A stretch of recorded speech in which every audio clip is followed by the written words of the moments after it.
우리 수요예배를 통해서 구약 성경에 나와 있는 예수 그리스도에 대한 예언의 말씀 우리가 함께 나누고 있습니다.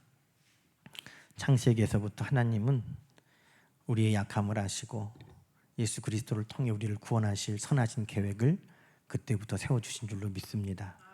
우리의 능력으로 할 수 없는 처녀에게서 태어나신 그 예수 그리스도, 그 임마누엘 예수 그리스도를 통해 하나님은 우리를 하나님께로 붙들어 주시는 줄로 믿습니다. 오늘은 구약 성경 중에서도 또 예수님의 예언의 말씀 중에 우리가 빼놓을 수 없는 베들레헴에서 우리 예수님이 태어나신 것에 대한 예언이 있는 미가서 5장 2절 말씀입니다. 오늘 이 2절 말씀은 베들레헴 에브라다야라는 말씀으로 시작합니다. 베들레헴 옛 이름이 에브랏입니다. 그러니까 베들레헴이라는 지명도 또 에브라다라는 지명도 다 지명이죠. 광주가 옛날에는 뭐였어요? 네? 빗고을이요? 대부분 그렇게 말씀해요. 광주의 옛날 이름이 뭐예요? 그러면 빗고을, 무진주. 광주는 옛날에 무진주였잖아요. 이게 옛날 이름이 있어요. 서울의 옛날 이름은 뭐예요? 한양. 맞아요. 그런 것처럼. 그러면 서울을 예로 들면 서울 한양아 이 말이에요. 그럼 광주를 예로 들면 뭐겠어요? 광주 무진주야 뭐 이런 거겠죠. 베들레헴 에브라다야 이렇게 이야기하고 있습니다. 베들레헴 에브라다는 예수 그리스도가 나시는 복된 곳이라는 것입니다. 그런데 여러분, 베들레헴이 원래 그렇게 복된 곳이었을까 하는 거죠. 베들레헴이 성경에 제일 먼저 나오는 곳이 창세기입니다. 우리 한번 찾아볼까요? 창세기 35장.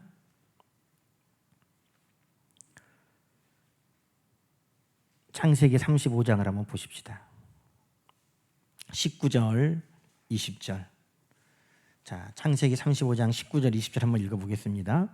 라헬이 죽음에 에브랏 곧 베들레헴 길에 장사되었고 야곱이 라헬의 묘에 비를 세웠더니 지금까지 라헬의 묘비라 일컫더라. 성경에 나오는 에브랏 베들레헴의 가장 첫 번째 이야기는 라헬이 죽어서 장사되었다는 이야기입니다. 라헬이 누굽니까? 라헬이 누구예요? 야곱이 가장 사랑한 아내. 이 라헬이 야곱이 가장 사랑한 아내인데 그 아내를 묻은 곳. 성경에는 이 에브랏이 어떤 곳이냐면 라헬이 묻힌 곳이라고 사람들에게 가장 먼저 알려진 곳입니다. 여러분, 야곱이 이 라헬을 묻고 얼마나 울었을까요? 얼마나 슬펐을까요? 아마 사랑하는 아내를 잃은 그 남편의 슬픔은 측량하기가 어렵겠죠. 특히나 정말 사랑했던 그 아내를 거기에 묻었다는 것입니다. 이 베들레헴 에브랏은 그러니 성경의 처음에는 어떤 곳이라고 나와요? 눈물이 있는 곳. 또 어떤 곳이에요? 무덤이 세워진 곳. 그런 곳이에요. 여러분, 우리가 무덤이 있고 눈물이 있고 뭐 이런 것이면 우리가 마음이 가요, 안 가요? 안 가죠. 우리가 살다가도요, 어머, 나 옛날에 저 동네에서 살았는데 아유, 그때 진짜 얼마나 고생을 했는지, 얼마나 그냥 눈물을 흘렸는지, 아유, 생각도 하기 싫어. 그럼 그 동네 가요, 안 가요? 안 가요. 흔히 남자분들이 군대 생활 힘들었다고 하면서 뭐라고 그래요? 군대 있는 쪽 돌아보지도 않는다고. 그쪽을 향해 소변도 안 본다고 남자분들이 그렇게 이야기해요. 근데 베들레헴 에브랏은 야곱의 후손이라고 하는 이스라엘 백성들에게는 그렇게 각인됐어요. 아, 우리 조상 야곱이 사랑하는 라헬 그 어머니를, 그 할머니를 묻은 슬픔이 있는 곳이에요. 두 번째는 어디에서 또 이 에브랏이 나올까요? 룻기에 한번 가볼까요? 룻기 1장. 우리가 잘 아는 것처럼 룻기 1장에 한번 가봅시다.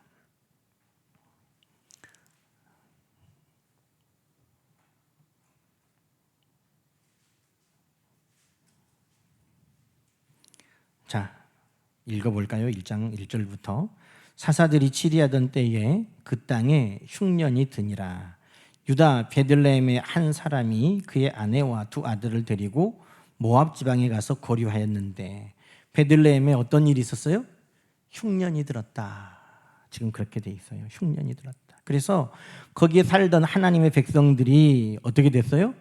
모압 땅으로 가게 되었다. 지금 그렇게 이야기하고 있습니다. 베들레헴은 벳, 집이라는 말이고 레헴, 빵이라는 말이에요. 그러니까 빵집, 양식이 풍부한 지역이라는 말이에요, 원래. 그런데 거기에 기근이 드니 하나님 백성이 그곳에 더 이상 머물지 못하고 그곳을 떠난 역사가 룻기에 기록이 되어 있습니다. 그러니 이 성경들을 보면 베들레헴 에브랏은 어떤 곳이에요? 이스라엘 백성들에게 그다지 좋은 곳, 그다지 호감이 가는 곳, 그다지 가까이 가서 머물고 싶은 곳, 그것과는 거리가 멀었습니다. 그런데 놀라운 반전이 일어납니다. 어떤 반전이 일어납니까? 룻기 4장에 한번 가봅시다. 룻기 4장에 가면 그 베들레헴에 살던 유력한 사람이 하나 나와요.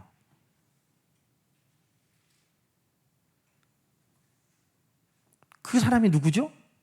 보아스였어요. 자, 룻기 4장 10절부터 한번 읽어보십시다.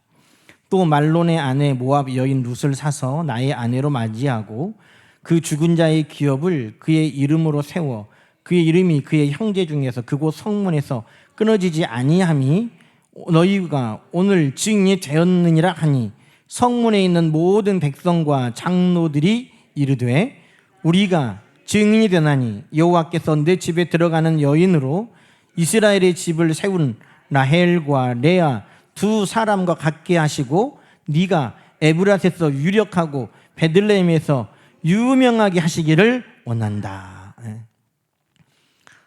고아와 나그네를 돌보라는 하나님의 말씀을 이 보아스는 잊지 않고 이방 여인 이 룻을 잘 돌봤다는 겁니다. 유력한 가장 가까운 친족도 돌아보지 않았는데 보아스가 그 룻을 돌아보겠다고 약속하니 그 성에 있는 모든 백성들과 장로들이 참 넌 착하다. 하나님이 너를 축복하시기를 원한다. 그리고 이 여인은 이스라엘 집을 세운 라헬과 레와 같게 될 것이고 너는 에브랏 베들레헴에서 유명한 자가 되라. 이렇게 복을 빌었다는 것입니다. 여러분, 이 복이 어떻게 이루어졌을까요? 눈물과 슬픔이 있는 곳, 배고픔과 아픔이 있던 그곳. 그런데 그곳에 지금 뭐가 심겨졌어요? 하나님을 향한 축복의 기도가 심겨졌어요. 그랬더니 4장 22절 한번 보세요. 그 보아스의 후손 중에 누가 태어났어요? 오벳은 이새를 낳고 이셋은 다윗을 낳았다는 거예요. 어느 곳에서? 지금 어디에서 다윗이 났어요? 베들레헴에서, 에브랏에서. 사무엘상 17장 12절. 자, 앞에 화면을 봐보세요. 사무엘상 17장 12절에 보면 다윗을 어떤 사람이라고 사람들이 생각하냐면, 자, 한번 봅시다. 다윗은 유다 베들레헴 에브랏 사람 이세라 하는 사람의 아들이었어요. 다윗 그러면 다윗 그 에브랏 이세 아들이야. 에브랏이 어디라고요? 베들레헴. 베들레헴 사람. 여러분, 베들레헴 사람, 에브랏 사람이라고 하는 그 명칭이 붙을 정도로 이세는 에브랏 베들레헴에 아주 밀접한 관계를 맺고 거기에서 살던 사람이라는 것입니다. 여러분 생각해 보세요. 눈물과 슬픔, 사망이 있던, 배고픔과 아픔이 있던 그곳에 하나님께 축복의 기도가 선포되었어요. 그랬더니 하나님께서 그 기도의 열매로 그곳에 보아스의 후손으로 다윗을 낳게 해주셨다는 것입니다. 다윗의 고향이 어디예요? 이 베들레헴 에브라셨다는 거예요. 그래서 누가복음 2장에 보면 로마 황제가 너희 다 고향으로 돌아가서 호적을 정리해라, 그렇게 명령을 내렸어요. 그랬더니 요셉은 누구의 후손이에요? 다윗의 후손인 거로 어디에서 살던 갈릴리 나사렛 동네에서 자기 원 본적이 있는 어디로 갔다는 거예요? 베들레헴 다윗의 동네로 갔다. 그래서 거기에서 누가 태어나셔요? 예수 그리스도께서 태어나셨다는 것입니다. 어디에서? 처음으로 가봐요. 어디에서? 눈물이 있던, 슬픔이 있던, 배고픔이 있던, 고난이 있던 거기에 하나님을 향한 축복의 기도 끝에 하나님께서 그곳에 축복하여 다윗을 낳게 하시고 다윗의 후손으로 이 땅에 보내주실 예수 그리스도도 베들레헴 에브랏에서 낳게 하여 주셨다고 성경은 증거하고 있는 것입니다. 그러니 여러분, 우리는 뭐가 중요해요? 지금 내가 눈물 골짜기, 사망의 음침한 골짜기에 있는가, 그게 중요한 게 아니에요. 지금 내가 고난과 배고픔과 그 궁핍함이 있는 그곳에 있느냐, 그게 중요한 게 아니에요. 지금 내가 하나님을 향하여 어떤 입을 여는가, 그것이 중요한 것입니다. 내가 하나님을 향하여 그 베들레헴 백성들과 장로들, 그 지도자들이 하나님, 라헬처럼 레아처럼 이 민족의 어머니가 되게 해주시고 이 땅에 유명한 자가 되게 하나님이 복을 주십시오 했던 그 복을 하나님이 들으셨다는 것입니다. 여러분, 오늘도 우리가 그 상황 속에서 하나님을 향하여 우리가 축복하고 기도하는 모든 기도를 하나님은 기억하여 주시는 것입니다. 그 축복, 그 약속에 의해서 베들레헴 에브라다는 자꾸 보잘것없는 곳이었지만 거기에 예수 그리스도께서 오셨다는 것입니다. 그럼 이것이 얼마나 소망이 됩니까? 세상은 큰 거 좋아하잖아요. 사람은 나면 어디로 보내라고 그래요? 서울로. 왜? 크니까. 크니까. 사람은 나면 서울로 보내라잖아요. 다 큰 거 좋아해요. 큰 데 좋아하고. 그런데 하나님은 크기에 따라 복을 주고 하시는 분이 아니잖아요. 키 큰 걸로 복 줬으면 사울을 줬어야지, 다윗이 아니라. 사울은 키가 크잖아요. 다윗은 나처럼 아담하고.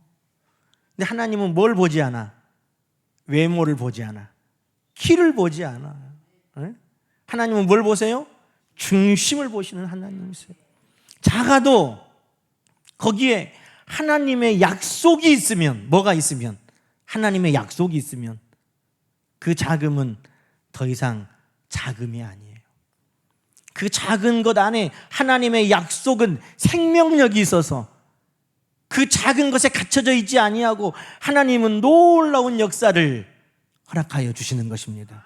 여러분, 이 조그마한 수박씨 하나, 거기 안에 뭔 생명의 역사가 있겠어요? 그런데 하나님께서 그 작은 수박씨 하나 안에 하나님의 약속을 불어 넣어 주신 거예요. 너 심기고 싹이 나고 자라면 이만한 수박이 주렁주렁 열릴 것이다. 하나님이 그 안에 주신 약속이에요. 그 약속 때문에 이 작은 수박씨 안에서 많은 수박들이 맺혀지는 것입니다. 작은 것이 여러분 우리의 억울함이 아니에요. 작은 것이 우리의 약함이 아니에요. 작은 것이 우리의 원망거리가 아니에요. 그 작음 안에 뭐가 담기면 돼요? 하나님의 약속, 하나님의 축복이 담기면 그것은 세상이 감당할 수 없는 놀라운 역사의 출발점이 된다는 것입니다. 그 베들레헴 에브랏, 거기에 예수 그리스도께서 나시는 하나님의 약속이 미가서 5장에 선포되니, 여러분 누가복음 2장에 온 땅을 구원하기 위해 오신 살아계신 하나님의 아들, 오늘 본문의 말씀으로 하면 그는 어떤 분입니까? 그의 근본은 상고의 영원에 있느니라. 그의 근원은 태초부터 계셨던 한계가 없으신 영원하신 그분이시다. 여러분, 그 예수 그리스도가 그 베들레헴 에브랏에서 우리 가운데 오신 줄로 믿습니다. 그러니 오늘도 우리는요, 하나님의 약속이 우리에게 있는가, 그것이 중요한 거예요. 내가 얼마나 크냐, 그게 중요한 게 아니에요. 내가 작더라도 약하더라도 미약하더라도, 지금은 눈물 골짜기를 지나고 있다 할지라도, 지금은 궁핍과 고난을 내가 만난다 할지라도 하나님의 약속이 있는가가 중요한 것이에요. 사도 바울 수없이 죽을 고비를 넘기고 배가 고프고 이방인에게 고난을 당하고 동족에게 고난을 당하고 흑암 중에 죽을 뻔하고 배가 파선해서 죽을 뻔하고 돌에 맞아 죽을 뻔하고 수없는 고난 가운데 있었지만 사도 바울에게는 뭐가 있었어요? 우리 예수님의 약속, 사명이 있었어요. 너는 이방 임금들과 높은 자들에게 내 복음을 증거할 자가 될 것이다. 너는 로마에까지 가서 내 복음을 증거할 자가 될 것이다. 여러분, 그 약속이 사도 바울 가운데 늘 생명의 역사를 감당하게 하여 주신 것입니다. 사도 바울 뿐이겠어요? 여러분, 고린도 후서 1장 20절은 오늘 우리에게도 주신 하나님의 말씀의 약속이에요. 한번 읽어보십시다. 하나님의 약속은 얼마든지 그리스도 안에서 예가 되니 그런즉 그로 말미암아 우리가 아멘 하여 하나님께 영광을 돌리게 되느니라. 할렐루야. 하나님의 약속이 있다는 거예요. 하나님의 약속.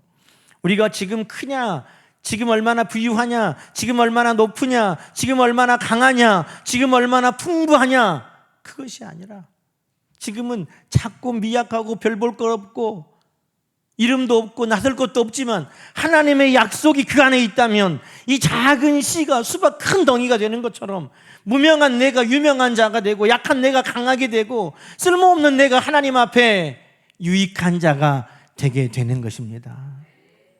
그것이 뭐예요? 약속이라는 게, 약속. 하나님의 약속이 오늘 예수 그리스도 안에서 저와 여러분 가운데 풍성하게 주어졌음을 믿으시기 바랍니다. 그래서 베들레헴 에브랏은 처음에는 아무것도 아니었어요. 존재감도 없고 오히려 사람들에게 사모할 만한 것도 없었는데, 그런데 하나님 앞에 축복의 말 한마디가 하나님 앞에 기억된 바가 되고, 또 하나님께서 그 베들레헴을 향한 약속의 말씀을 주시니 예수 그리스도께서 그 베들레헴에서 우리에게로 오셨다는 것입니다. 여러분, 이 역사는 여러분 속에서도 오늘도 동일하게 이루어지는 역사가 될 줄로 믿습니다. 오늘 또 5장 2절에 보니까 주의해서 한번 보세요. 너는 유다 족속 중에 작을지라도 이스라엘을 다스릴 자가 어디에서 어디로 나와요? 손으로 해보세요. 자, 이스라엘을 다스릴 자가 어디에서?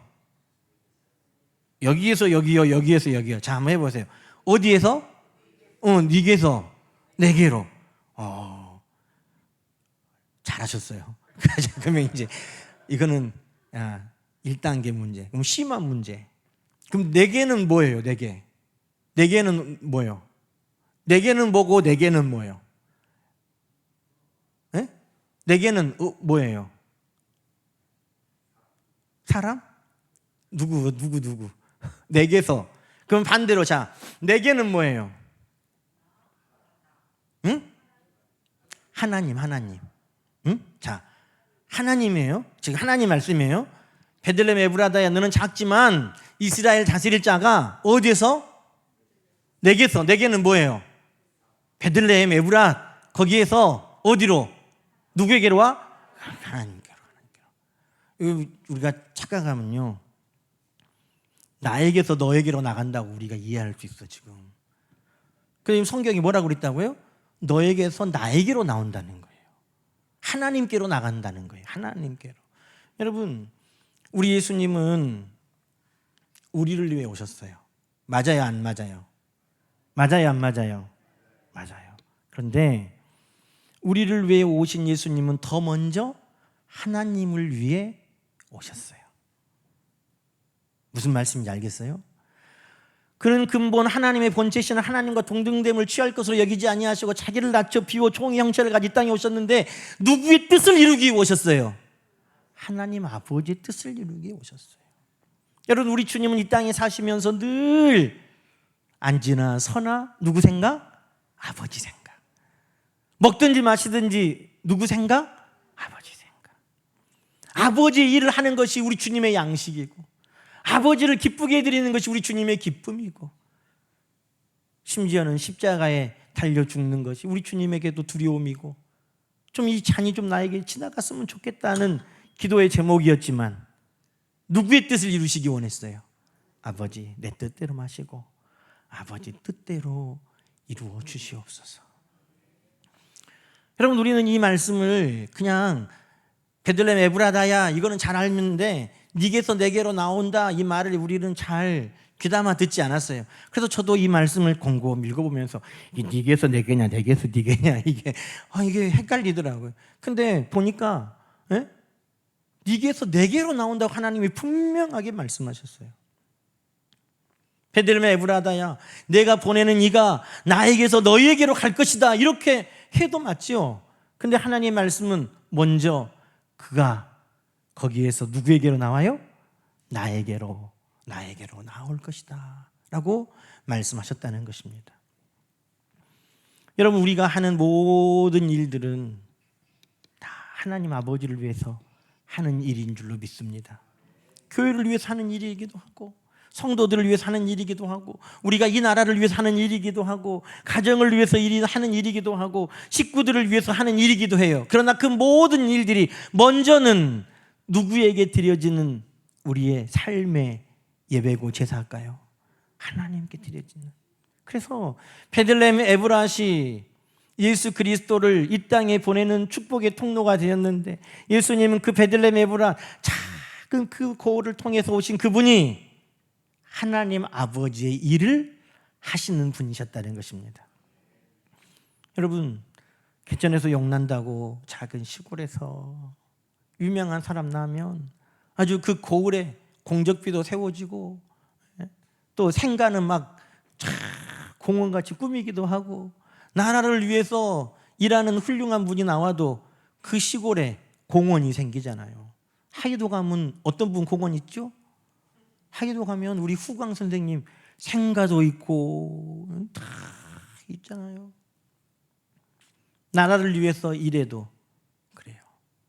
그런데 베들레헴 에브랏은 누구를 위해 나오신 분이 계세요? 하나님을 위해 그곳에서 나오신 우리 예수 그리스도께서 태어나신 곳이라 이 말씀입니다. 여러분, 오늘 우리가 하는 모든 일에 우선순위가 있어요. 우리가 가정을 위해 하는 일이지만 실상은 그건 누구를 향하여 하는 헌신이어야 됩니까? 하나님을 향한 헌신이어야 돼요. 우리 주님 우리를 위해 구원하기 위해 오신 건 맞아요. 그런데 성경은 먼저 우리 주님 오실 것에 대해 예언하시면서 그는 나에게로 나온다라고 말씀하셨다는 것입니다. 우리 주님 우리를 위하여 많이 빌고 기도하시고 간구하신 거 맞아요. 그런데 우리 주님은 늘 그 모든 것이 먼저 아버지를 향한 주님의 친교의 기도였어요. 아버지, 늘 내 기도를 들어주신 것을 감사합니다. 우리 주님은 늘 하나님 아버지께 더 가까이 나아가기를 원하셨던 주님이셨음을 오늘 성경은 우리에게 증거하고 있는 것입니다. 그럼 여러분, 오늘 두 번째 우리가 하나님 앞에 받은 은혜는 그거예요. 그렇구나. 내가 작다고 뭘 못하는 게 아니라 하나님의 약속은 우리 안에 생명력이로구나. 하나님의 약속만 내가 예, 아멘 한다면 하나님은 오늘도 내 삶에 놀라운 역사를 이루시는구나. 두 번째는 내가 그 하나님 위해서 먼저 쓰임받아야 되겠다. 사람에게 하듯 말고 누구에게 하듯이 하라는 거예요. 하나님께 하듯이. 그것이 우리의 원칙이 되어야 되는 것입니다.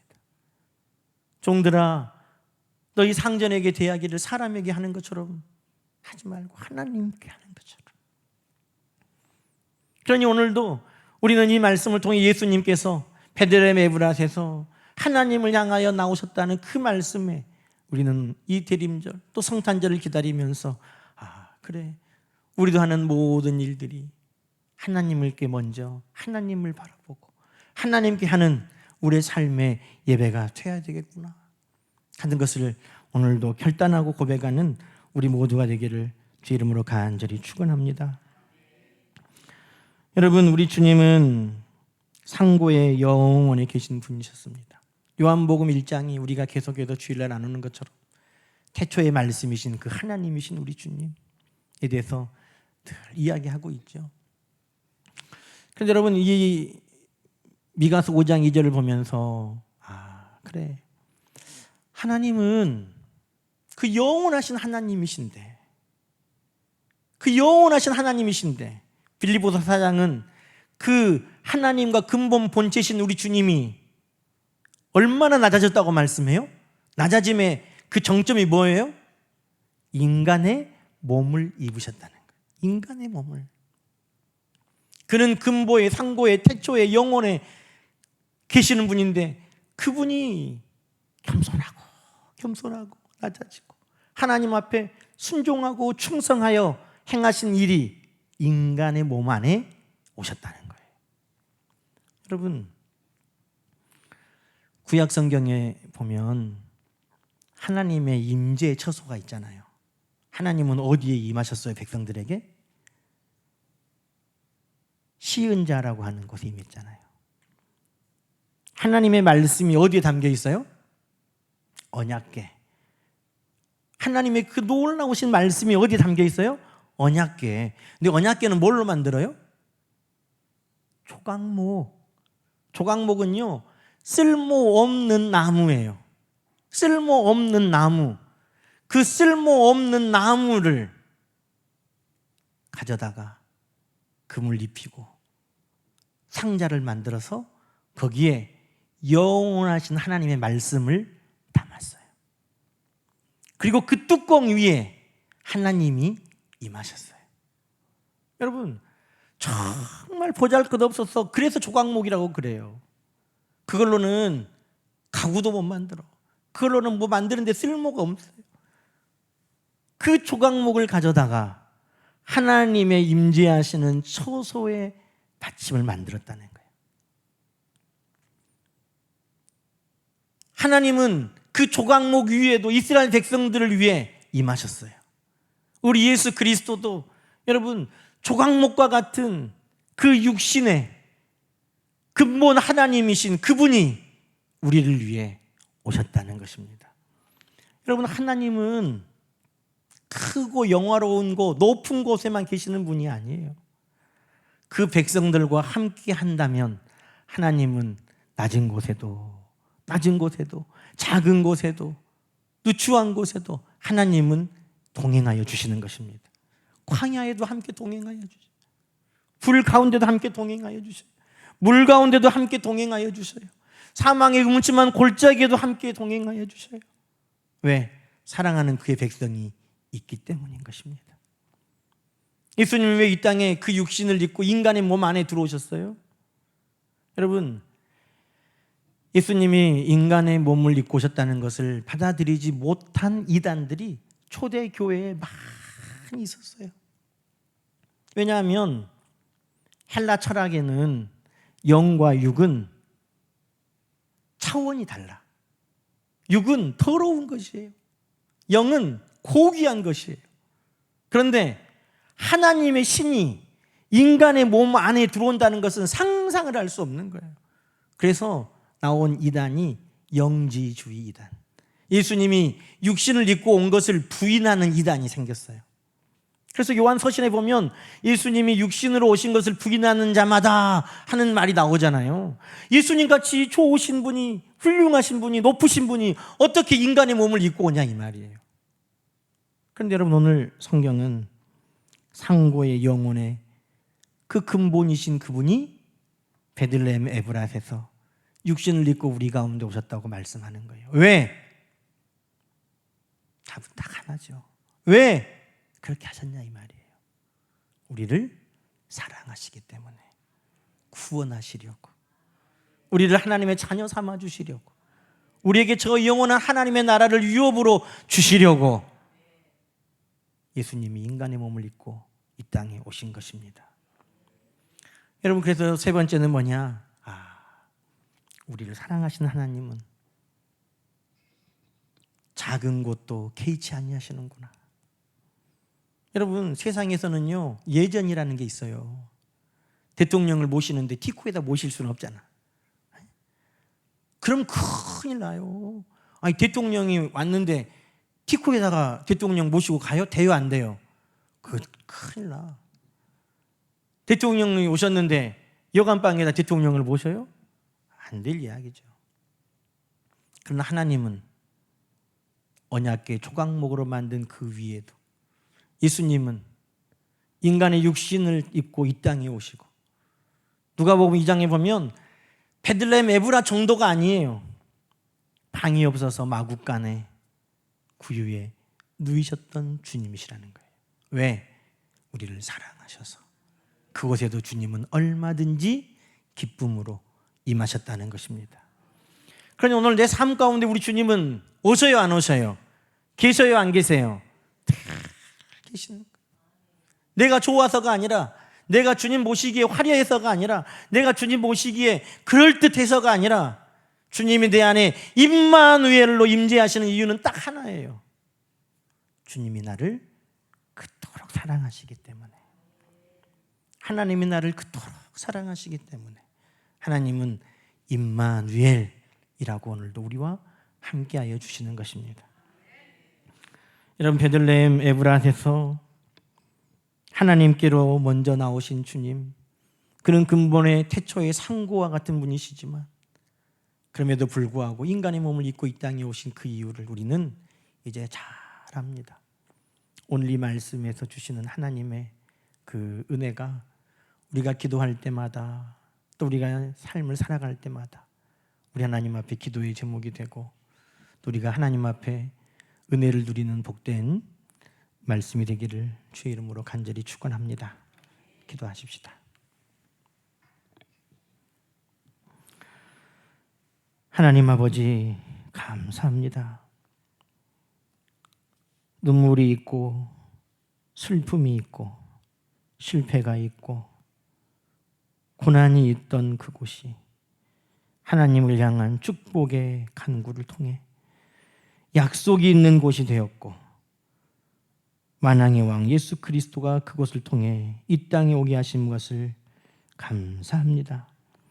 우리 인생도 하나님을 향한 축복의 선포가 있게 하여 주시고, 예수 그리스도를 통해 우리에게 주신 하나님의 약속을 붙들게 하여 주셔서 눈물과 슬픔과 고난과 실패가 우리 하나님의 능력과 역사를 통해 가장 존귀하게 변화되는 역사가 있게 하여 주옵소서.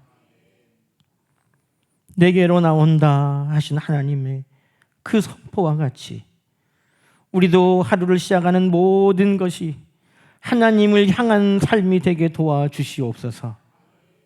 먹든지 마시든지 무엇을 하든지 다 먼저 하나님께 기쁨으로 감사함으로 나아가는 우리의 삶이 되게 도와주시고, 늘 하나님을 보고 말하고 섬기고 헌신할 수 있는 우리 모두가 되게 하옵소서.